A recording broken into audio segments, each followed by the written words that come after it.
ఆ తర్వాత ఏ మాటకు ఆ మాటే అనుకోవాలే కానీ ఎంత తను రఫ్గా ఉన్నా, ఎంత క్వారీల్లో పనులు చేస్తున్నా, ఎంత మిగతా వ్యవహారాలన్నీ చూస్తున్నా శివ ఒక కన్ను ఎప్పుడూ దుర్గ చుట్టూ, మిథున్ చుట్టూ అలా తిరుగుతూనే ఉండేదే. ఇంత దాంట్లో కూడా రోజులు గడిచిపోతూ మిథున్ రోజు వెళ్ళటం, దుర్గతో కబుర్లు చెప్పటం, దుర్గని తీసుకొని అలా పొలాల దగ్గరికి వెళ్ళటం. ఒక రోజున శివ ఏదో వ్యవహారం అయిపోయి వస్తున్నాడు. వస్తుంటే వీళ్ళిద్దరూ అలా పొలం గట్టు మీద కనిపించేపాటికి కారు స్లో చేసి అక్కడ ఆపాడు. అల్లంత దూరాన ఆపేసరికి ఒకవైపున ఒకే మొక్కజొన్న కండని ఇద్దరు చెరిసగం తింటున్నారు గట్టు మీద కూర్చొని. దుర్గా, మిథున్ చాలా వేషాలున్నాయి వీళ్ళిద్దరి దగ్గర, పైకి కనపడరు కానీ ఇప్పుడు ఈ విలేజ్ లవ్ బర్డ్సా అనుకొని ఆ తర్వాత ఇంకొక వైపు నుంచే ఇక వేరుశనక్కాయలు ఒలిచి 2 పప్పులు అలా మిథున్ చేతిలో పెట్టి 2 తన నోట్లో వేసుకుంటుందే. మిథున్ నోట్లో పెట్టబోతే వద్దని తినట్లేదు. అబ్బో మళ్ళీ ఎంతోటి దాంట్లో వీళ్ళది డు నాట్ టచ్ లవ్ అన్నమాట అనుకో అక్కడ చాలాసేపు ఉన్న తర్వాత దుర్గ నేను వెళ్తాను అని చెప్పి లేచి వెళ్ళిపోయింది. మిథున్ మాత్రం దుర్గ వెళ్ళిపోయిన తర్వాత కూడా దుర్గ కూర్చున్న ప్లేస్లో చేయి పెట్టి అలా చూసుకోవటం. ఆ తర్వాత దుర్గ వెళుతుంటే వెనక నుంచి అదోలా చూడటం. వీడి చూపు, వీడి యాక్టివిటీ, వీడు మొత్తం వీడి అమ్మే, అబ్బో వీడు ఆడది కాలేదు కానీ అనుకొని శివ లాగిచ్చేశాడు. అలా వీళ్ళని గమనిస్తూ ఉండేవాడు.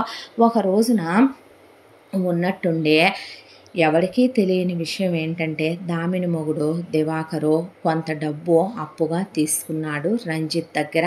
ఆ డబ్బు అప్పుగా తీసుకొని కూడా 5 సంవత్సరాలైంది. కట్టరా అని అడిగిన ప్రతిసారి ఇదిగో కడతా, అదిగో కడతా, ఇదిగో కడతా, అదిగో కడతానని 5 ఏళ్ల కాలం గడుపుకొచ్చేసరికి అందరికీ ఇచ్చే ట్రీట్మెంటే వాళ్ళకి ఇస్తారు కాబట్టి చంద్రాకోలు తీసుకొని రంజిత్ తన మనుషులతో వెళ్ళి ఆ దివాకర్ గాళ్ళని ఈడ్చుకురండ్రా అనే వాటికి ఈడ్చుకొచ్చి రంజిత్ కాళ్ళ దగ్గర పడేశారు వాళ్ళ కింద ఉండే మనుషులు.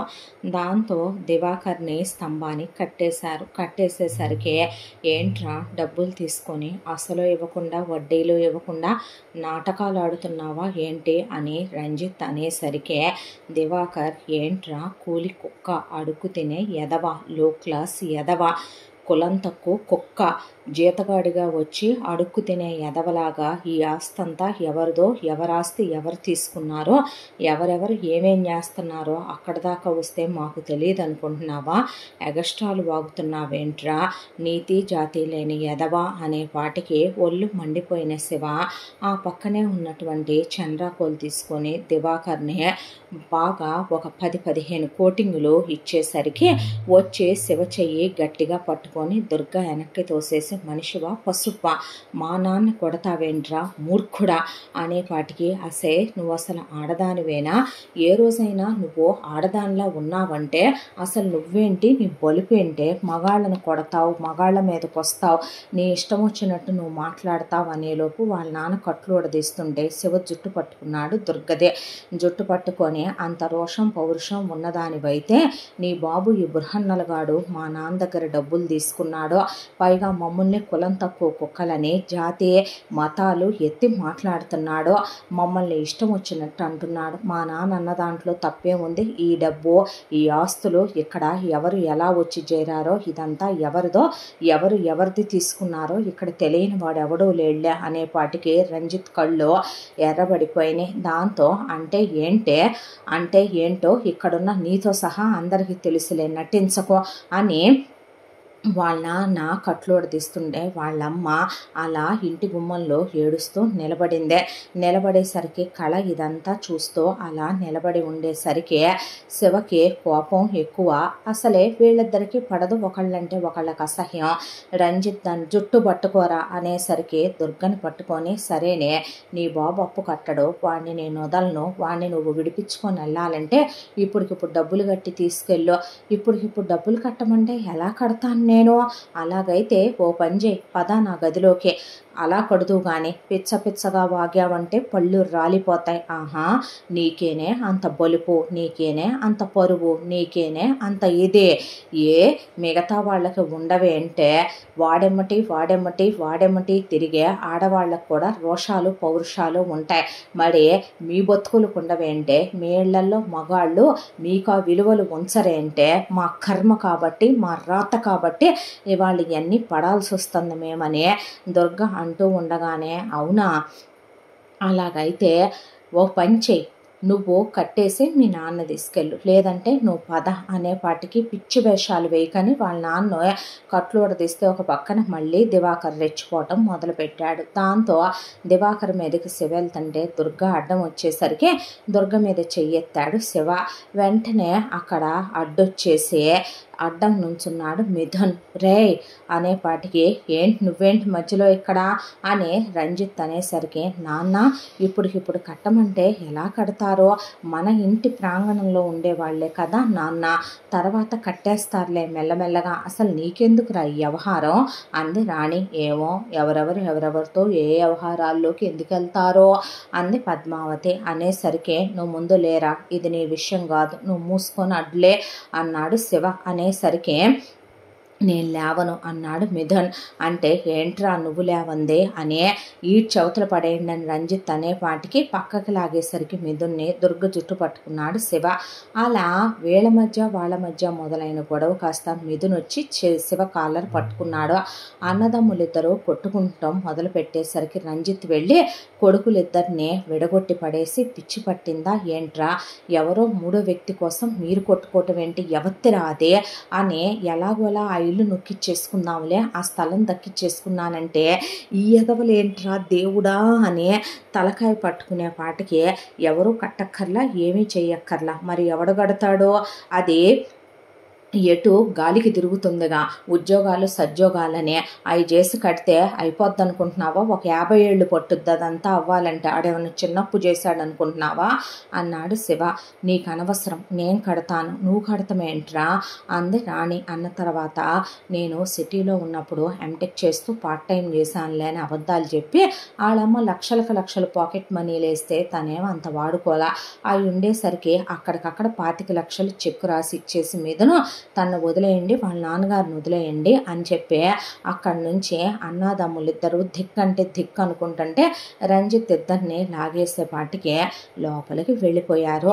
లోపలికి వెళ్ళిపోయిన తర్వాత ఇటువైపున దామిని దివాకర్ని తీసుకెళ్ళి కూర్చోబెడితే, ఏం చూసి ప్రేమించావమ్మా ఇంతోటి మగాడినే, అడ్డమైన వాళ్ళు బృహన్నలని మగతనం లేని వాళ్ళని కూతుళ్ళని తార్చకపోయావా నాన్న, పెళ్ళాంతో సహా కలిపి వాళ్ళ దగ్గరికి వెళ్ళి అప్పులు చేసే బదులు, వాళ్ళ దగ్గర అడుక్కొని ఆ ముష్టి తీసుకునే బదులు, ఏం బ్రతుకు నాన్న నీది, నువ్వు బతుకుతున్నావు, వీధిలో కుక్క బతుకుతుంది, రోషం ఉండాలి పౌరుషం ఉండాలి, ఒక ఉద్యోగం సద్యోగం లేని ఇలాంటి అప్రయోజకుణ్ణి అని మాట్లాడుతూ ఉండగా, నోరు మూయ్, నాన్నని ఇష్టం వచ్చినట్టు మాట్లాడితే పళ్ళు రాలుతాయని దుర్గ చెంపలు వాయించి దామిని మొగుణ్ణి తీసుకొని గదిలోకి వెళ్ళిపోయింది.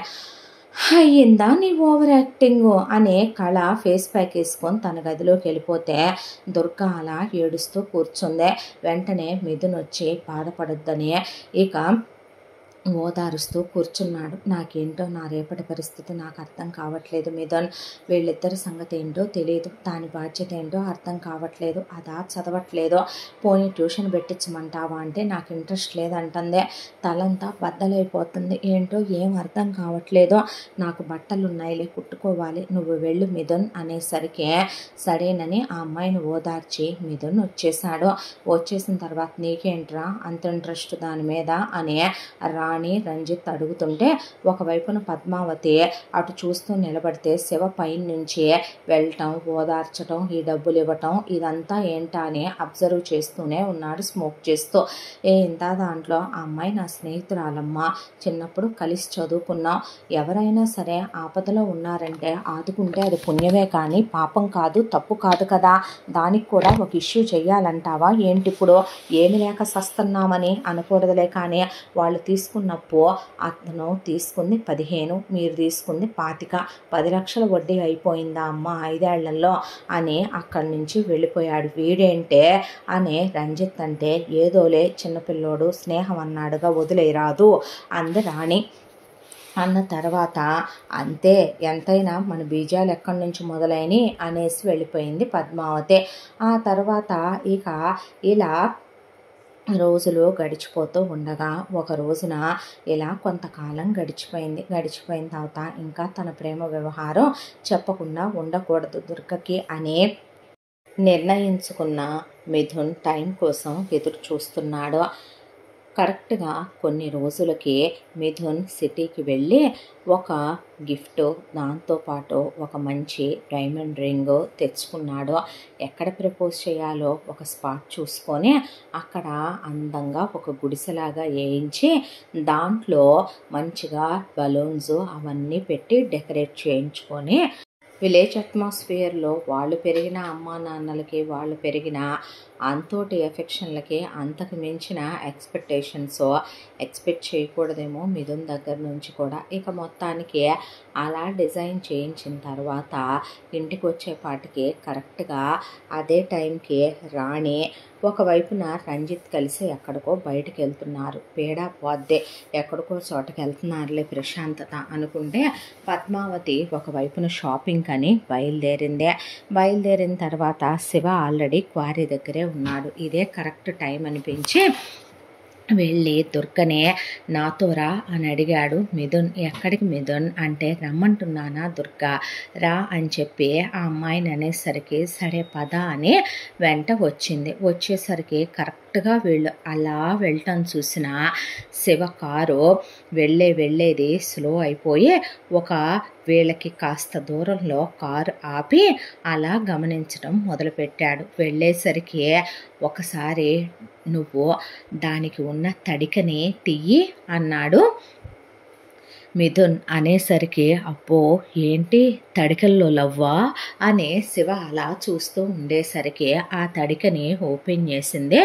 అక్కడ దుర్గా లోపల నుంచి బలూన్స్ అలా బయటకు వచ్చి గాల్లో ఎగురుతుంటే, హాయ్ భలే ఉంది, ఈరోజు నా పుట్టినరోజు కాదు, నీ పుట్టినరోజు కాదు, కానీ ఏంటిదంతా ఎవరి పుట్టినరోజు, అబ్బో దీని నాలెడ్జ్ ఏంటి మరీ ఇంత పెరిగిపోయింది, ఇది మళ్ళీ ఫ్యామిలీని ఉద్ధరించి చెల్లెల్ని ఇది ఐఏఎస్ చేసేసి ఏది దాన్ని ఐఏఎస్ చేయకూడదు, ఇది కిటికీ దగ్గర నుంచోటం ఎలా అనే దాంట్లో దానికి డిగ్రీ ఇప్పించాలి ఇదే.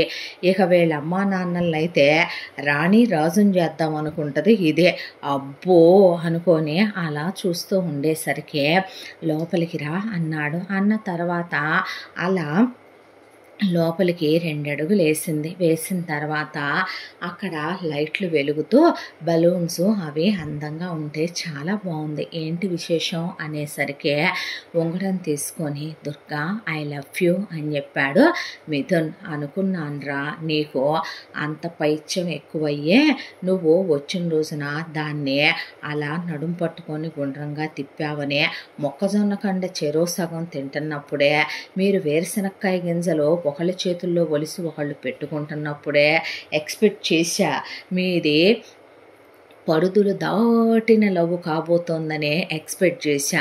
నీ అమ్మేమో నీకు అసలు జైపూర్ మహారాజు కూతురునో లేదంటే మైసూరు మహారాజు మనవరాలను ఇచ్చి చెయ్యాలనుకుంటే నువ్వేంట్రా నీ అమ్మ ఎక్స్పెక్టేషన్స్ మీద ఎలా నీళ్లు జల్లుతున్నావు? అవును ఇది పెళ్లి చేసుకునే లవ్వేనా లేదంటే ఏమో ఎంతవరకు నమ్మగలం, ఎంతైనా వీడేమైనా పత్తిత్తా ఏంటి, సిటీలో వీడెన్ని ఎలగబెట్టొచ్చాడో నాకు తెలీదా అనుకున్నాడు శివ. అనుకున్న తర్వాత ఆ అమ్మాయిని ఉంగరం చూపించి ఐ లవ్ యూ అంటే ఏంటిదంతా అని అడిగింది దుర్గా. అడిగేసరికి నువ్వంటే ఏంటి ప్రేమ నీకా నాకా పిచ్చి పట్టిందా మిథున్ అనేసరికి ఇది ఎప్పుడు మొదలైన ప్రేమ కాదు, ఎప్పుడైతే నువ్వు ఫస్ట్ టైం చిన్నప్పుడు అవుట్ హౌస్లోకి వచ్చావో ఆ రోజు మొదలైన ప్రేమ, అప్పుడు అది ప్రేమని తెలియదు ఫ్రెండ్షిప్ అని నేను నీతో స్నేహం చేయడం కోసమే వచ్చి ఆడుకునేవాడినే. ఆ తర్వాత మనిద్దరమా కావాలని కోరుకున్నాం. ఒకే బెంచ్ మేట్స్, ఒకే క్లాస్మేట్స్ అవ్వాలనే, 10th వరకు కలిసి చదువుకోవాలనే, ఫ్రెండ్లీగా ఉండాలనే, మనిద్దరం అన్నీ షేర్ చేసుకునేవాళ్ళం కదా. లంచ్ బాక్స్ షేర్ చేసుకునేవాళ్ళం, పెన్సిల్ షేర్ చేసుకునేవాళ్ళం, నోట్బుక్ షేర్ చేసుకునేవాళ్ళం, ఎరేజర్, స్కేలు. అబ్బో ఎన్ని షేర్ చేసుకున్నావురా అనే శివ అలా వింటూ ఉండగా, అది కాదు, అవన్నీ షేర్ చేసుకోవటం వేరు, కానీ నా రెస్పాన్సిబిలిటీస్ నేను లేనా దుర్గా అంటే మీ ఇంట్లో మీ వాళ్ళు అసలే కొంచెం తేడా. దట్టు మీ అన్నయ్య పెద్ద శాడిస్ట్ గాడు, పెద్ద సైకోగాడు. వాడికి నాకు అసలు పడదు. నేను నిన్ను పెళ్లి చేసుకుంటే ఆ ఇంట్లో ఆ రాక్షసుని చూస్తూ నేను ఉండటానికేనా? వాడితో నీకెందుకు? నాతో కదా నీకు ఇంపార్టెంట్. మా అమ్మ మా నాన్న ఏమో ఇది పెళ్లి చేసుకునే లవ్వేనంటావా, ఇవన్నీ ఇన్ఫాక్చుయేషన్, అట్రాక్షన్ అంటావా? నాకు మా అమ్మ మా నాన్న ప్రేమించుకున్నాక నాకు పెళ్ళంటే భయం, సెక్స్ అంటే భయం, ఒక అమ్మాయి అబ్బాయి మధ్య రిలేషన్ అంటే భయం. మా అమ్మ మా నాన్న లాంటి అప్రయోజకుడిని ప్రేమించడం వల్లే, ఇంట్లోంచి లేచిపోయి రావటం వల్లే కదా మేము అలా అయిపోయాము. ఇప్పటికీ మీ అమ్మా నాన్నల మధ్య ఏం తగ్గిందే నువ్వు అంతిదైపోవటానికే? అవునులే, మీ చెల్లిగ్గా వాళ్ళిద్దరు లక్షణాలు వచ్చింది, నీకు కాదుగా అనుకున్నాడు శివ. ఈలోపు ఇంకా నువ్వు ఎన్నైనా చెప్పు, నిన్ను వదిలి నేను ఉండలేను, నువ్వు లేనిది నేను బ్రతకలేను. మా అమ్మ నాన్నకే నేను ఏది అవునంటే వాళ్ళు అదే అవునంటారు. మా అమ్మకి నేనంటే అంత ఇష్టం. మా అమ్మని నేను ఒప్పించుకుంటాను. ఆ రిస్క్ అంతా నీకెందుకో, నీ ఫ్యామిలీ రెస్పాన్సిబిలిటీ నేను తీసుకుంటాను. నాకు అలాంటివి నచ్చవు. అబ్బా పెళ్ళైతే నువ్వు వేరు నేను వేరు అవుతామా? ప్రామిస్ చేసి చెప్తున్నాను, నేను నిన్ను పెళ్లి చేసుకుంటాను, మోసం చేయటానికి కాదు. నేను సిటీలో ఎంతమంది అమ్మాయిలు నాకు ప్రపోజ్ చేశారనుకుంటున్నావు? వాళ్ళల్లో సగం మందితో నువ్వు 1 నైట్ స్టాండ్లు వెళ్ళొచ్చావు, ఆ విషయం నాకు తెలుసు. అయితే వాళ్ళల్లో ఒక్కళ్ళలో కూడా నేను ఓకే చేశాను అనుకుంటున్నావా? అవునులేరా, మెమ్మ కూడా మా నాన్నకు ముందు ఎవరిది ఓకే చేయలేదుగా, తర్వాతేగా వీడిది ఓకే చేసింది అని శివ అనుకుంటూ ఉండగా, అది కాదు, నాకు మాటివ్వు దుర్గా, నువ్వు నన్ను పెళ్లి చేసుకుంటానని, నన్ను వదిలేయనని. అది కాదు ప్లీజ్. ఏంటి క్యాస్ట్ ఫీలింగా? మేము మీరు ఒక క్యాస్ట్ కాదనా? పిచ్చి మాటలు మాట్లాడుకో. నువ్వు మంచోడువని నాకు తెలుసు. అబ్బో నీకు అన్నీ తెలుస్తాయే. నీకు నేనేమో కోపిష్టోడ్నే, నేనేమో సైకోగాడినే, నేనేమో శాడిస్ట్గాడినే, నేనేమో నిన్ను కొడతాను, తిడతాను, టార్చర్లు పెడతాను. ఈ పత్తెత్తు పరమహంసగాడేమో వీడసలు గీటేసినటువంటి 24 క్యారెట్ గోల్డ్ నీకు, ఫ్లాలెస్ డైమండ్ వీడు నీకు. అబ్బబ్బబ్బబ్బబ్బా, అమ్మాయిలందరూ ఏముంటారే తల్లి అనుకున్న తర్వాత, సరే మాటిస్తున్నాను, పెళ్లి చేసుకునే ప్రేమే అయితే గనక నేను నిన్ను ఖచ్చితంగా పెళ్లి చేసుకుంటాను అనేసరికి థ్యాంక్ యూ అని ఉంగరం పెట్టాడు. వేలుకే పెట్టించుకుంది. ఆ తర్వాత పెళ్లి చేసుకుందాం దుర్గా, నేనే మాట్లాడతాను ఒక మంచి టైం చూసి మా ఇంట్లో అన్న తర్వాత, ఈలోపు ఆ అమ్మాయి నడుము పట్టుకోబోతే చేయి తీసేవా ప్లీజ్ అనేసరికి, అదేంటి అంటే బయట వర్షం మొదలైందే. మొదలయ్యేపాటికి ప్రపోజ్ చేశాను, హగ్గు వద్దు నాకు నచ్చవు. ఎలా అంటే హగ్గులు చేసుకోవటం, ముద్దులు పెట్టుకోవటం, లేదా పడుదులు దాటటం, కాళ్ళు జారటం. చచ్చా అలా కాదు, పెళ్లి చేసుకోబోతున్నామని చేసుకోలేదు కదా, నువ్వు నా మెళ్ళో తాళి కట్టలేదు కదా, నువ్వు నా మెళ్ళో తాళి కట్టిన తర్వాత మనిద్దరం కలిస్తే అది లీగల్గా పవిత్రమైన బంధం అవుద్ది. ఇలా గుడిసెల్లో, లేదంటే వడిగడ్డి వాముల్లో, పంపు సెట్ల వెనకాల, లేదంటే మీ ఇంట్లో వాళ్ళందరూ పడుకున్న తర్వాత నేను వచ్చి నీ గదుల్లో దూరో, మీ టెర్రస్ మీద నీతో కాల్ జారో నువ్వు మా ఇంటికి అసలు రావుగా దుర్గా. కానీ చెప్తున్నాను, ఇప్పటి వరకు మన ఇద్దరిది మంచి స్నేహం, ఇక మీదట పెళ్ళయ్యేంత వరకు కూడా అది ప్రేమగా ఉంచితే మంచిదే.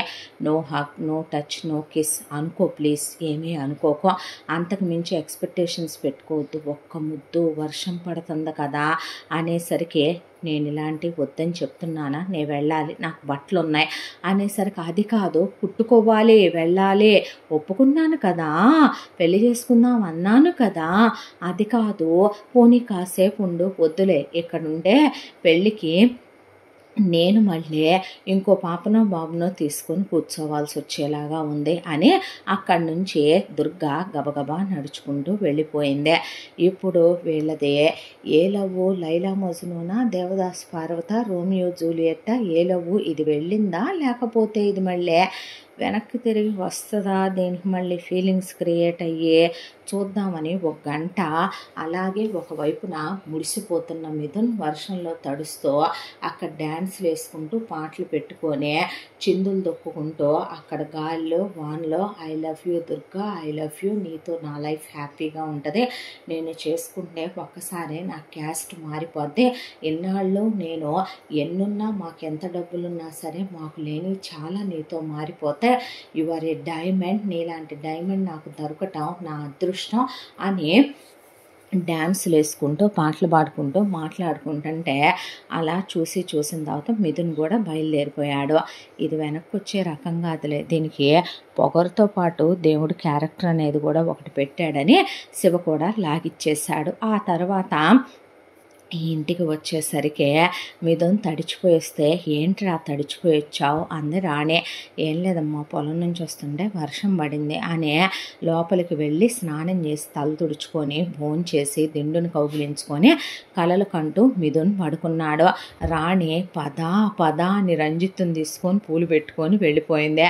పద్మావతి దిళ్ళు చించేసుకొని బెడ్షీట్లు చించేసుకొని అమ్మా అంటే మాట్లాడకరా అని తినేసి పిచ్చి పిచ్చిగా తింటమేంటే నువ్వు అనేసరికి బాబు ఈరోజు 2 కేజీల లడ్లు, దాంతోపాటు 2 డబ్బాల గులాబ్ జాము, 5 కోళ్ళు, ఒక సైడు వేటపోతో 4 ఫిష్లు తినేశారు బాబు అమ్మగారు. అమ్మా హార్ట్ అటాక్ వస్తుంది, కొలెస్ట్రాల్ వచ్చి రాదు, నేను ఎలాంటి దాన్నో తెలుసా, ఒక మెతుకు తినకూడదు శకుని బతికాడు చూసావా, అలాగా బ్రతకగలను, బకాసురుడిలాగాను తినగలను అని లోపలికి వెళ్ళిపోయి గుర్రం అనుకుంటూ గుర్రు పెట్టి ముసుగుదంతా పడుకుంది ఏసీ వేసుకొని పద్మావతి. ఇది మారదో అనుకొని శివ తన రూమ్కి వెళ్ళి ఫ్రెష్ అయ్యి ఆ తర్వాత బాబు భోజనం అంటే నా రూమ్లో పెట్టేసాయి అన్నాక స్టార్టర్స్ పైకి తీసుకెళ్ళి పెట్టు, మందు బాటిల్స్ కూడా అన్న తర్వాత తీసుకెళ్ళి పెట్టాక పైకి వెళ్ళి అలా కూర్చొని స్మోక్ చేస్తూ డ్రింక్ చేస్తూ అలా వీళ్ళింటి వైపు చూస్తూ ఉండేసరికి మిషన్ కుట్టి కళ్ళు అలా పడిపోతుంటే లోపలికి వెళ్ళి పడుకుండిపోయింది దుర్గా. ఆ తర్వాత వాళ్ళ అమ్మ నాన్న యాజ్ యూజువల్ వాళ్ళ గదిలో వాళ్ళు ఎప్పుడో డోర్ వేసేసుకున్నారు. ఇక కళ అలా కిటికీకి పడి ఏలాడటం కామనే కాబట్టి పడుకొని అలా చైర్లో వెనక్కి ఆలోచిస్తూ ఉంటే ఒక్కసారిగా ఎందుకో బ్రెయిన్ వెనక్కి వెళ్ళినట్టు అనిపించింది. 13 ఏళ్ల వయసులో ఫస్ట్ టైం తన చెంప మీద చెల్లుమని దుర్గ కొట్టిన దెబ్బ, అక్కడి నుంచి ఇద్దరి మధ్య బయలుదేరిన ఒక యుద్ధం, ఆ తర్వాత ఇద్దరి మధ్య బయలుదేరిన ఒక అసహ్యం, ఆ తర్వాత ఇలా సడన్గా మళ్ళీ వచ్చి దుర్గని వెనక నుంచి మిథున్ పట్టుకోవడం, ఆ తర్వాత మళ్ళీ వీళ్ళిద్దరూ కబుర్లు చెప్పుకుంటూ తనకంటే పట్టడం, ఈరోజు ప్రపోజ్ చేయటం ఏంటో వింతగా ఉంటాయి కొన్ని వీడికి దేనికి లవ్ ఏంటో ఈ వింతలేంటో అనుకుంటూ అసలే ఆ రోజు క్వారీలో కొంచెం ల్యాండ్ డిస్టర్బెన్స్ వచ్చిన నలుగురిని తెచ్చి తుక్కు కింద కొట్టి బాడీ బాగా పెయిన్స్గా ఉంది. ఎంత తాగుతున్నాడో ఏం తాగుతున్నాడో తెలియక బాగా తాగేయటం మొదలుపెట్టాడు. దానికి తోడు దుర్గా వాళ్ళ నాన్నని కట్టేసిన రోజున దుర్గ తన్ని వెనక్కి తోసేయటం, ఆ తర్వాత మధ్యలో మిథున్ రావడం, చెక్ రాసి ఇవ్వటం, ఆ తర్వాత తన దుర్గ జుట్టు పట్టుకోవటం, ఇవన్నీ గుర్తుకొస్తా అలా పడుకుని ఆలోచించుకుంటూ తాగుతున్నాడు చైర్లో. ఈలోపు అనుకుంటూ ఎవరిదో గొంతు వినపడేసరికి ఎవరు అని ఒక్కసారిగా కళ్ళు తెరిచేసరికి మత్తుతో తూలిపోతున్నాయి కళ్ళు. తూలిపోతుంటే ఎదురుగా కళ. చూస్తే ఏంటే నువ్వెక్కడ అన్నాడు. అనేసరికి అలా తన ఒంటి మీద ఉన్న ఓణి తీసేసింది. ఓణి తీసేసి ఏంటి పిచ్చి వేషాలు అంటూ ఉండగానే ఈలోపు పక్కకెళ్ళి ఇదొకటి బ్లౌజ్ ఇంత పొడుగు కుట్టుద్ది అని బ్లౌజు పైకి మడిచేసుకొని పై బట్టను కింద బట్టను తీసేసి లంగాని బాగా కింద బికినీ లైన్ మీదకి లాగేసి అలా లంగా ఓ సైడ్కి బొడ్లో దోపి జడని అలా తిప్పుతూ వచ్చి ఎదురుగా నుంచుంది శివకి. కళ్ళు బైర్లు గమ్మిపోతున్నాయి. ఏంటే నువ్వు అంటే, ఏం లేదు నీతో ఒక విషయం చెప్దామని అని. ఏంటా విషయం అనేసరికి గులాబీ పువ్వు తీసుకొని మోకాళ్ళ మీద కూర్చొని, నేను నిన్ను ప్రేమిస్తున్నాను, చిన్నప్పటి నుంచి ప్రేమిస్తున్నాను తెలుసా. ఛా ఇంకా అన్నాడు శివ. అనేసరికి నిజంగా ఆహా ఏం నచ్చింది నాలో నీకు అనేసరికి, ఏం నచ్చటం ఏంటి, నాకు నీ గడ్డం ఇష్టం, నీ మీసం ఇష్టం, నాకు నీ కండలు ఇష్టం, నువ్వు చేసే కసరత్తులు ఇష్టం, నువ్వు కొడతావు చూసావా, మా నాన్నను కొట్టేటప్పుడు కూడా ఎంజాయ్ చేశాను తెలుసా నేను అనేపాటికి, ఆహా ఇంకా దీన్ని పైత్యం అంటారు తెలుసా నీకు, ఒళ్ళు బలిసిందా లేచి నుంచున్నాడు. నుంచునేసరికి, ఎందుకు అలా మాట్లాడతావు, నువ్వంటే నాకు ఇష్టం అంటంటే, ఐ లవ్ యూ అంటంటే, నువ్వేం కావాలో అడుగు నేను ఇవ్వనంటే అప్పుడు చూద్దాం అనేసరికి, ఏంటి నువ్వు ఇచ్చేది నాకు చాలామంది ఇవ్వటానికి రెడీగా ఉన్నారులే కానీ, చాలా అడ్డమైన వాళ్ళ దగ్గర అడ్డమైనవి తీసుకోవటానికి నేను ఇదిగా లేనులే కానీ, మూసుకొని వెళ్ళకపోతే పళ్ళు రాలుతాయి.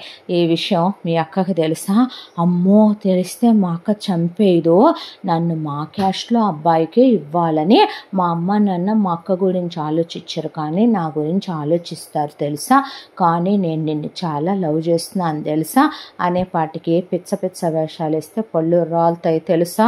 నేను మిగతా వాళ్ళని కొట్టడం చూసావు, ఆడవాళ్ళని కొట్టడం చూడలేదు ఇప్పుడు దాకా, దవడ పగిలిపోద్ది తెలుసా. ఎప్పుడైనా అవుట్ హౌస్లో అన్నాళ్ళ నుంచి ఉంటున్నారు, మీరు వయసుకు వచ్చిన నాళ్ళైంది, ఎప్పుడైనా ఆ యాంగిల్లో చూశానే నేను మిమ్మల్ని.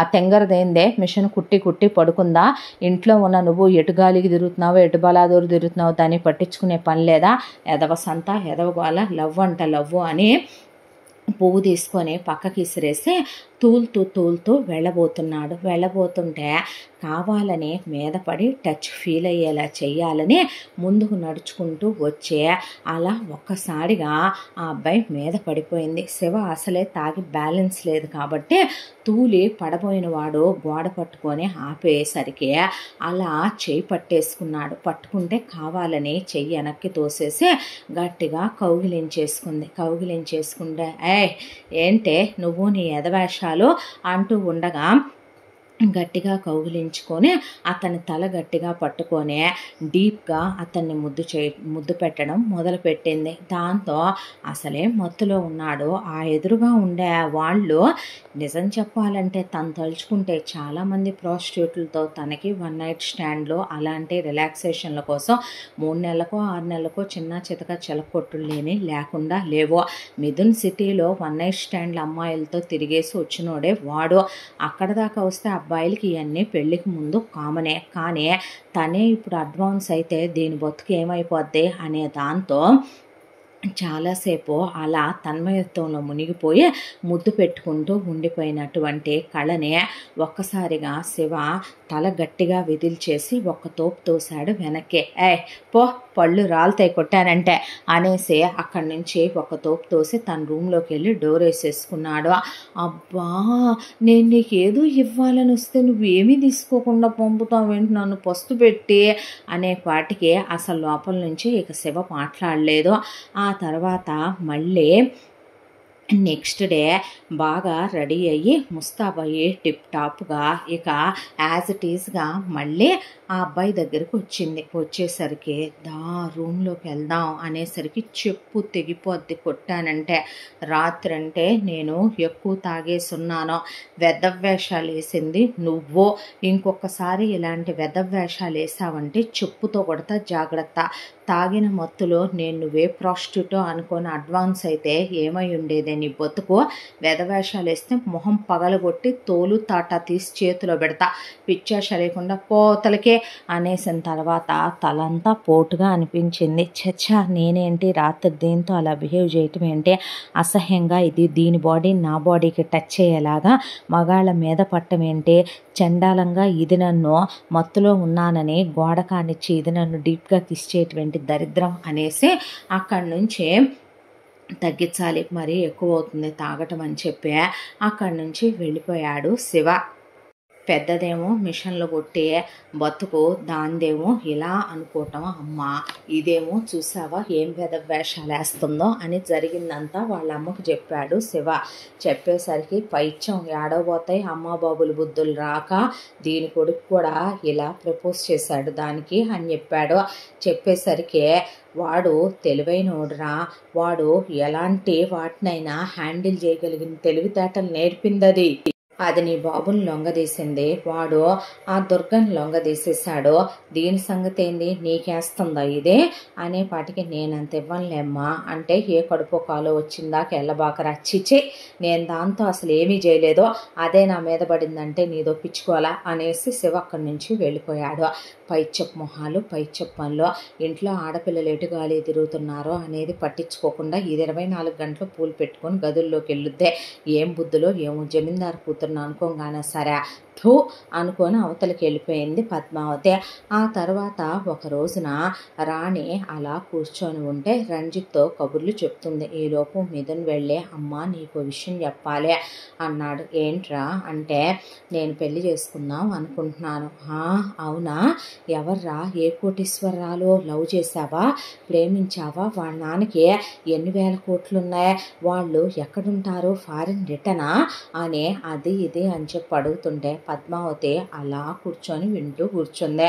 శివ లేడు, వీడు కరెక్ట్ టయానికి ఎప్పుడూ ఉండడమ్మా, నా శివుణ్ణి ఎప్పుడు చూసినా సరే వీడేదో గోళ పంపుతూ ఉంటాడో అనుకొని, చెప్పరా చెప్పు, ఇప్పుడు అదేమంటుందో వినాలనుందలే నాకు కూడా చెప్పు అనేసరికి, నేను ప్రేమించేది కోటీశ్వరరాల్ని కాదు, మరి ఇంకా పెద్ద కోటీశ్వరరాలనా అని అడిగేపాటికి ఎవరినిరా అన్నాడు రంజిత్. అంటే మన అవుట్ హౌస్లో ఉండే దుర్గని నేను ప్రేమిస్తున్నానమ్మా, చిన్నప్పటి నుంచి ఇష్టపడుతున్నాను అనేసరికి, పిచ్చి పిచ్చి వేషాలు వేస్తే చెప్పుతో కొడతాను అంది రాణి. అనేసరికి ఏంటమ్మా నువ్వు అనేసరికి, అక్కడ దాకా వస్తే ఈ ఆస్తి ఎవరిదో అందరికీ తెలుసు అనేసరికి రంజిత్ లేచి నుంచున్నాడు. నువ్వు ఆగయ్యా అంటే, ఎవరిదిరా ఈ ఆస్తి, మీ నాన్నదే, ఆ తర్వాత నాది, నా తర్వాత నీది, నేనే ఇక్కడున్న కొన్నిటి కొడుకులకి ముష్టెయ్యాలి అక్కడ దాకా వస్తే. అవునులే, ఎవరు ముష్టేస్తున్నారో అందరికీ తెలుస్తానే ఉంది, వెళ్ళాడుగా నా శివుడు, వాడిప్పుడు అక్కడికి వెళ్ళి నలుగురిని బాది 4 రాళ్ళు వెనకైపోతే ఇక్కడ కూర్చొని కులుగుతున్నాడుగా బట్ట తలక వేసుకొని నీతో, వీడిని కూడా ఎప్పుడో కప్పెట్టుండేవాళ్ళు జనాలు అదే క్వారీలో అంది పద్మావతి. ఈ ఎదవ కుక్కలుగా నాకెందుకు, పిచ్చి కుక్కవి నువ్వైతే నేను కుక్కనేంటే అనేపాటికి పద్మ అంటే, నీ రెండో పెళ్ళాన్ని చెప్పుకో అనేసరికి రాణి, దాన్ని చెప్పుకో అనేసరికి మెదలకుండా బుర్ర గోక్కుంటూ కూర్చున్నాడు అక్కడ రంజిత్. నీ గోలేంద్రా అనేపాటికి, నేను తన్ని ప్రేమిస్తున్నాను, తన్నే పెళ్లి చేసుకుంటాను, ఏముందిరా దాని దగ్గర బుక్కా పక్కీరు అడుక్కు తినే అయితే అయ్యి, వాటికి అసలు ఏమైనా ఉందా, నెత్తి మీద రూపాయి పెడితే పావులాకి చెల్లుతారురా వాళ్ళు, కూతుళ్ళని తార్చడానికి కూడా వెనకాడరు వాళ్ళ అమ్మ నాన్న. వాళ్ళమ్మకి ఈ రోజుకి సాయంత్రానికి 10 మూరల మల్లెపూలు కావాలి, పక్క మీద ఒక బుట్ట మల్లెపూలు కావాలి, వాళ్ళ నాన్నకి రోజుకో మందు సీసా కావాలి. ఆడపిల్లలు ఏమవుతున్నారా అని కూడా పట్టించుకొని ఫ్యామిలీలు బతుకులు వాళ్ళే. వాళ్ళ ఇంట్లో పిల్లని చేసుకొని అడుక్కు తినే వాటిని ఏం చేద్దామని, కోటీశ్వరరాలనిచ్చి నీకు నేను చేద్దాం అనుకుంటుంటే, తను లేకపోతే నేను చచ్చిపోతానమ్మా, నేను బ్రతకను, తన తప్ప నేను ఎవరిని చేసుకోను. డబ్బులు అంటావేంటమ్మా, ఏం చేసుకుంటాం, ఇదంతా ఉండే, ఎంతైనా సరే డబ్బు అనేది భూమి ఆకాశాన్నే కొలుస్తానరా, నేను డబ్బుతో నేను కొలవనమ్మా అనేసరికి, అంటే అందే. అవునమ్మా, తన్ని చేసుకుంటే అన్నీ ఉన్న మన దగ్గర క్యాస్ట్ అనేది ఒకటి ఆడవలేదు, అది తెలుసుగా నీకు, నేను దానివల్ల ఎంతమందితో ఎన్ని మాటలు అనిపించుకున్నానో నాకు తెలుసు, తన్ని చేసుకుంటే నా పిల్లల్ని రేపు నేను మార్చుకుంటాను అనేసరికి, శభాష్రా మంచి మాట అన్నావు, మీ అమ్మకి తనేంటో నువ్వు గుర్తు చేస్తే గానీ అర్థం కాదులే అంది పద్మావతి. అనేపాటికి, నువ్వు నోరుమై, నేనెందుకే మొయ్యటం, ఆడు నిజమేగా మాట్లాడుతున్నాడు అనేపాటికి, ఏంట్రా నీ వాగుడు, అవునమ్మా తనంటే నాకు ప్రాణం, తనంటే నాకు ఇష్టం, తనకి క్యారెక్టర్ ఉందమ్మా. ఇప్పటి వరకు తను సింగిల్ టచ్ కూడా ఎవరిని చేయనివ్వలేదు, తనకే బాయ్ ఫ్రెండు లేడు. ఈ రోజుల్లో నేను చూసిన పాష్ ప్రపంచంలో ఉన్న అమ్మాయిలాగా తను ఉండదు. అక్కడ దాకా వస్తే నేనేమైనా పతివ్రత పురుషున్న పత్తెత్తిన వన్ నైట్ స్టాండ్లు చాలామందితో వెళ్ళి రిలాక్స్ అయ్యాను. నేను కూడా ట్రిపుల్కి వాటికి వెళ్ళినప్పుడు అదలా ఎవరితో వెళ్ళింది కాదు, వర్జిన్ అమ్మ, వర్జిన్. అదే మీ అమ్మ, అది కాదుగా, మీ అమ్మ తెలియలే అంటే అనే పాటికి నువ్వు నోరు ముయ్యవే అన్నాడు. అక్కడే నుంచోనే రంజిత్, ఏ నీకు తెలియదయా అది కాదని తెలిసేగా నువ్వు కూడా ఇదయ్యావు, నువ్వు కాదు అది కాదులే, మర్చిపోయి దాన్ని ఒక్కదాన్ని అన్నానని ఫీల్ అయ్యావా అనేపాటికి మెమ్మ లాంటి ఏం పెద్ద పట్టించుకోదుగా నాన్న, మెమ్మకి మెమ్మ లాంటిదైతే చాలు అనేపాటికి పెద్దమ్మ ప్లీజ్ నిజం రా చెబితే వినవే అనేసరికి నువ్వు 600 సరే నేను చచ్చినా ఒప్పుకొని ఈ పెళ్ళికి, అసలు ఇదంతా వాళ్ళ అవుట్ హౌస్లో ఉండటం వల్లేగా వచ్చింది, రే ఇట్రండ్రా అని అక్కడున్న పని వాళ్ళని పిలిచి ఇప్పుడే వెళ్తాను, దాన్ని, దాని అమ్మని, దాని బాబుని, దాని చెల్లెల్ని జుట్టు పట్టుకొని అవుట్ హౌస్ కూడా రాయించేసుకొని ఇక్కడి నుంచి గెంటి పడేస్తే నువ్వు ఎలా ప్రేమిస్తావో, ఎలా పెళ్లి చేసుకుంటావో, ఏం చేస్తావో తేలుస్తా, నీయవారం దానేవారం అనేసరికి అమ్మ నువ్వు తన్నేవైనా చేసావంటే నేను ఊరుకోను.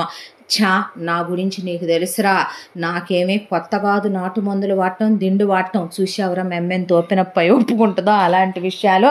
మధ్యలో నువ్వు మర్చిపోయావేంటయ్యా, వాడికి వివరంగా చెప్పాల్సిన విషయం ఒకటి లేదు, రూపాయి టీ, ₹10 బిస్కెట్ చెప్పనా నేను వాడికి పెద్దమ్మను కదా.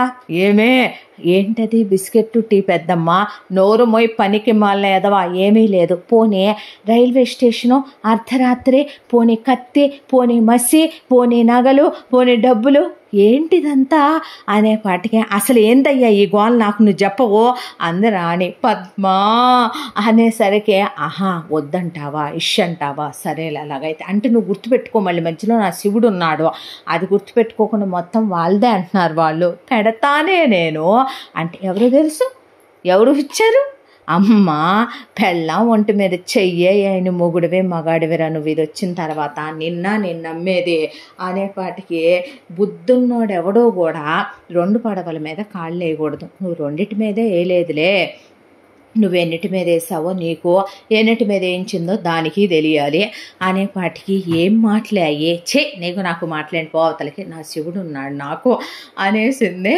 పద్మావతి. ఈలోపు ఇక బర్రా బర్రా బర్రా వెళుతున్నా రాణి వెనకమాల మనుషులు అలా వెళుతుంటే కరెక్ట్గా వీళ్ళ సరిహద్దు దాటి అలా కాలు అటు సైడ్ పెడదాం అనుకుంటూ ఉండగా ఇంకొక అడుగు ఉంది అనగా ఎవరో కాస్ట్లీగా కార్లు వేసుకొని సూట్లు వేసుకొని వచ్చి వాళ్ళ వెంట లాయర్ని వెంట పెట్టుకొని వస్తే మిషన్ కుట్టుకుంటున్న దుర్గ లేచి నుంచొని ఎవరండి అంటే మేము ఒక కార్పొరేట్ ఆఫీస్ కోసం అని చెప్పి ల్యాండ్ కోసం వెతుకుతున్నాం మేడం, మాకు 50 ఎకర్స్ ల్యాండ్ కావాలి, ఒక చోట మాకు నచ్చిన ల్యాండ్ దొరికింది, రోడ్డు పక్కన బిట్టు, అయితే అది ఎక్కడం 3 CR ఉంది, మేము 2 CR ఇవ్వగలం మేడం, మీకు ఫ్యూచర్లో ఎలాంటి హెల్ప్ కావాలన్నా కూడా మేము మా కంపెనీ తరపు నుంచి మీకు చేయడానికి రెడీగా ఉంటాం మేడం, మీకు ఇన్ని బెనిఫిట్స్ కూడా ఇస్తాం మేము, ఆ 50 ఎకర్స్ ల్యాండ్ మాకు ఇస్తే. ఏం మాట్లాడుతున్నారండి, మాకు 50 ఎకరాల ల్యాండ్ ఉండటం ఏంటి, 50 ఎకరాలు కాదు మేడం, మీకు 500 ఉంది కదా, 500 ఎకరాల్లో ఒక 50 ఎకరాలు ఇవ్వండి చాలు అనేసరికి 500 అనగానే అడుగు వేయిపోయింది, ఒక్క క్షణం వెనక్కి తీసింది అడుగు రాణి. ఆ అడుగు వైపే చూస్తూ నుంచుంది అక్కడ పద్మావతి. చూస్తూ నుంచుంటే అర్థం కాలేదండి మీరు చెప్పింది అనేసరికి లాయర్ గారు డాక్యుమెంట్లు తీసి అమ్మ ఇక్కడ దుర్గంటే ఎవరో నేనేనండి, రాజా రావ్ బహదూర్ సూర్యనారాయణ వర్మ గారి కూతురు దామిని, కూతురువేనా నువ్వు, అవునండి అంటే మీ తాతగారు నీ పేరు మీద 500 ఎకరాలు రోడ్డు పక్కన బిట్టు రాశారమ్మా, ఇదిగో దాని తాలూకా పేపర్లు, అదే ఇప్పుడు ఎకరం 3 కోట్ల రూపాయల వాల్యూ ఉంది, అందులో నుంచి వీళ్ళకి 50 ఎకరాలు నిన్ను అడగటానికి వచ్చారమ్మా అనేసరికి ఏం మాట్లాడుతున్నారండి, చూసుకోండి పేపర్స్ అన్న తర్వాత ఆ అమ్మాయి అలా చూసి కూర్చుండిపోయిందల్లా 500 ఎకరాలు, ఎకరం 3 కోట్లు క్యాలిక్యులేషన్ వేసేసింది రాణి మైండ్లో. వేసేసిన తర్వాత అక్కడికక్కడే నిజమా మా నాన్న నా పేరు మీద రాయలేదా అనేసరికి వీళ్ళ లాయరు కూడా అక్కడికి వచ్చి, మీ నాన్నగారు మీ అమ్మగారు కులదేవత గుడికి వెళ్ళిన రోజున మీరు మీ అమ్మాయితో కలిసి ఎదురయ్యారంట కదమ్మా. అవును, ఎదురైనప్పుడు పాప తాతయ్య అని ఆయన షర్టు పట్టుకుందంట. ఆయన హృదయాన్ని తాకి మీ పాప పట్టుకున్న స్పర్శ. ఆ తర్వాత ఆయన నా దగ్గరకు వచ్చారు. నా దగ్గరకు వచ్చి ఒక 500 ఎకరాలు రోడ్డు పక్కన ఉన్న బిట్టు మీ అమ్మగారు పోరాడి, మీరు ఇక పిల్లల్ని కనరేమో, మీ ఆయన ఉద్యోగం సద్యోగం చేయట్లేదు కాబట్టి 500 ఎకరాలు ఈ ఒక్క పాపనే కంటారేమోనని ఈ పాపకే పెట్టారమ్మా అని చెప్పేసరికి, అవునా అని ఇప్పుడైతే 500 ఎకరాలు మాదేగా అనేసరికి, అవును అనేసరికి దివాకరు కుర్చీ ఎత్తుకొచ్చి ఏవే అని కాలు మీద కాలేసుకొని కూర్చున్నాడు రంజిత్కి ఎదురుగా కనపడేలాగా. ఆ తర్వాత దామిని ఇంకో కుర్చీ ఎత్తుకురావే అంది కూతుర్నే. వెళ్ళి తెచ్చుకో అంది కళ. అన్న తర్వాత ఇదొకటి నా కర్మకే అనుకున్న తర్వాత బ్యూటీ ప్రొడక్ట్స్ ఒక్కొక్కటి 10,000 20,000 వాడాలనుకునేదాన్ని. ఇప్పుడు ఒక్కోటి 1,00,000 నుంచి 10 లక్షలు వాడొచ్చు అనే ఫోన్ చూసుకుంటూ కూర్చుంది కళ. ఈలోపు వచ్చిన వాళ్ళకి చేతులెత్తి దండం పెట్టి, దేవుడు మనుషుల రూపంలోనే వస్తాడంటారు.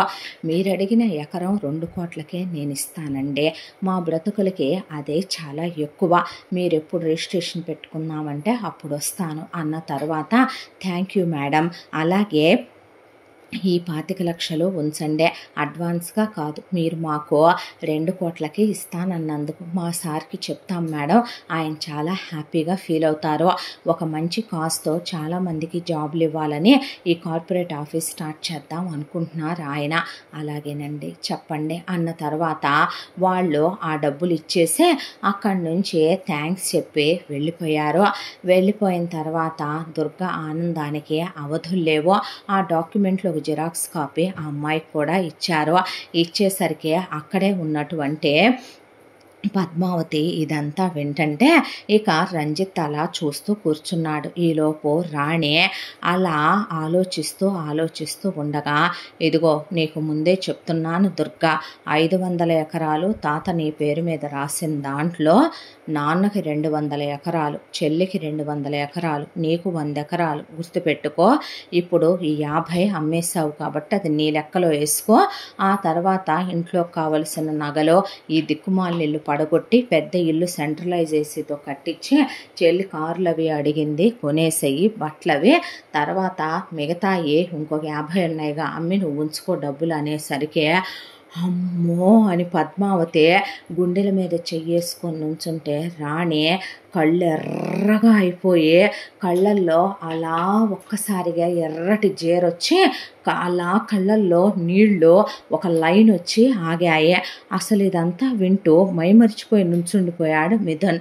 నుంచునేసరికి ఎంత ఆస్తి కలిసొచ్చుద్దని అనుకోలేదే అని దామిని అంటే, నా కోడలు అదృష్టం, నా కోడలు ఎంత అదృష్టవంతురాలు కాకపోతే మరి అంత కలిసి వచ్చింది అని వాళ్ళని కొడదామనుకున్నదల్లా చెయ్యి వెనక్కి చూపించి పనివాళ్ళని వెనక్కి వెళ్ళి పొమ్మనమని కాలు ముందుకు పెట్టి దామిని వాళ్ళ ఇంటి దగ్గరికి వెళ్ళి కుర్చీ తెమ్మనమని పని వాళ్ళని కాలు మీద కాలు వేసుకొని కూర్చుంటే రాణి, కోడలేంటి అంది దామిని. అవును, నా కొడుకు నీ కూతురు ప్రేమించుకుంటున్నారంట, ఇద్దరికీ పెళ్లి చేద్దామని నా కొడుకు ఇంతకు ముందే చెప్పాళ్లే, మాట్లాడదామని వచ్చాను నేను అనేపాటికి నిజమా అని అడిగింది దామిని దుర్గని. అడిగితే అవునమ్మా నిజమే అంటే, ఇది ఎవరిని చేసుకుంటే మనకెందుకులే కానీ వదిలేసాయి, మొదటి నుంచి అయినా దీని మీద నాకు అంత ఇదే ఉండదు, చిన్నదాన్ని మాత్రం రాయల్ ఫ్యామిలీలో పెద్ద క్యాస్ట్కి కోడలిగా పంపాలనేది నా కోరిక అన్నట్టు.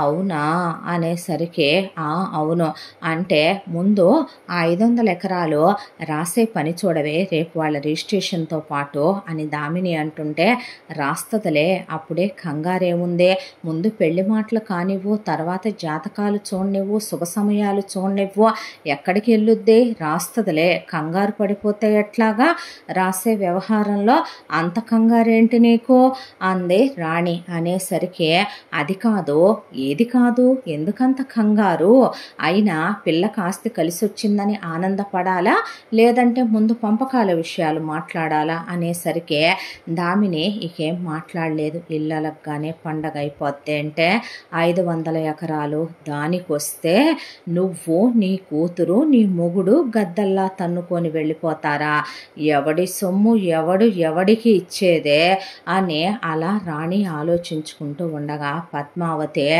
రాజుల సొమ్ము రాళ్లపాలని ఎంత బాగా అనుకుంటున్నారే, నిజంగానే ఆ సూర్యనారాయణ వర్మ ఆస్తి వీడి తర్వాత మొత్తం నా కొడుక్కని నేను అనుకున్నాను.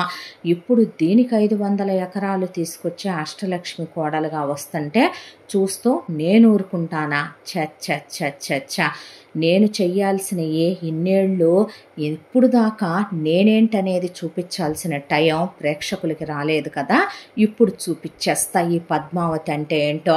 శివుడు ఏడ్రా అనేసరికి లేదు పెద్దమ్మ, అన్న ఇంకా రాలేదు, ఫోను గలుపు, నేను రమ్మన్నానని చెప్పు శివుడికి అనేసరికి అలాగే పెద్దమ్మ అని ఫోన్ చేస్తే వస్తున్నా అరగంట అనే శివ అక్కడి నుంచి బయలుదేరాడు. ఒక్కొక్కళ్ళ మనసుల్లో నువ్వు అనుకోగానే అయిపోద్దా అని రాణి, ఎలాగైనా మా అమ్మ పెళ్లి కొప్పుకుందనే ఆనందంలో మిథున్, దుర్గా, ఇటువైపున ఎలాగైనా మా అదృష్టం పండిపోయిందని దామిని, దివాకరు, ఇప్పుడైనా సరే నన్ను కాదనకుండా చేసుకుంటాళ్లే అని కళ, నేనేం చెయ్యాలనుకుంటున్నానో చూస్తారని పద్మావతి, అమ్మ అర్జెంటుగా రమ్మంటవేంటని శివ, ఎంత దాంట్లో 500 ఎకరాలు ఎలా ముసలోళ్ళ లెక్కలో నేను మిస్ అయ్యానా అని రంజిత్తో ఆలోచిస్తున్నారు.